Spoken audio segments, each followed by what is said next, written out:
मध्ये घेतात. संजय राऊत, सुनील राऊत यांना पोलिसांनी बाजूला घेऊन जात आहेत. ही सध्याची थेट दृश्य. सुनील राऊत यांची समजूत काढली जाते आहे. सुनील राऊत यांना 200 मीटर 300 मीटरच्या पुढे आहे. फुकट आम्हाला तुम्ही हे करू नका. मग ठीक आहे. पोलिसांनी ही गाडी काढलेली आहे. इथून आता त्या 2 शिवसैनिकांना ताब्यात घेऊन त्या आता हे बघा, ही थेट दृश्य आहे. कांजूरमार्ग पोलीस कांजूरमार्गला घेऊन गेलेले आहेत या शिवसैनिकांना. सध्या इकडचं वातावरण, या मतदान केंद्रावरचं वातावरण, यात थोडा तणाव आहे. 2 शिवसैनिकांना ताब्यात घेतलेला आहे. शिवसेना युबीटीचे शिवसैनिक आहेत आणि यांच्यावर आरोप हा आहे की यांनी एक मतदान मशीन तयार केलं होतं. हे एक खोटं बनावट नकली असं मतदान मशीन होतं आणि या मशीनच्या माध्यमातून ते शिवसैनिकांना मार्गदर्शन करत होते, ते मतदारांना मार्गदर्शन करत होते की त्यांनी मतदान कसं करायचं आहे.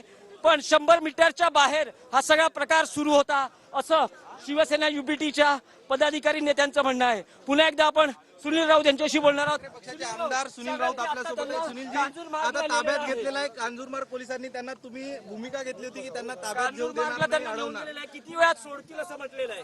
आता त्यांनी माझ्याशी चर्चा केल्यानंतर त्यांनी सांगितलंय की आम्ही निवडणूक कार्यालयामध्ये बोलून आम्ही नियम समजून घेतो आणि जर 100 मीटरच्या बाहेर असेल तर आम्ही इमिजिएट त्यांना सोडून देऊ.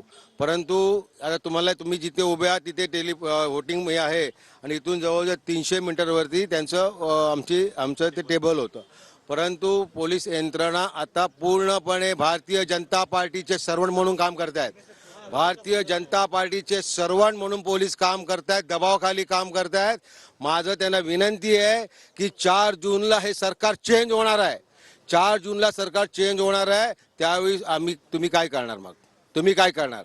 म्हणून पोलीस यंत्रणेने निष्पक्ष पद्धतीने काम केलं पाहिजे असं आमचं त्यांना म्हणणं आहे आणि त्यांनी ते काम करावं. नाही बाचाबाची करतात, त्यांना काय ते हरणार आहेत, त्यांचा पराभव होणार आहे म्हणून रडीचा डाव खेळतात. आम्ही रडीचा डाव खेळणार नाही. आम्ही लोकांना मतदाना बूथपर्यंत मतदान करायला घेऊन जाणार.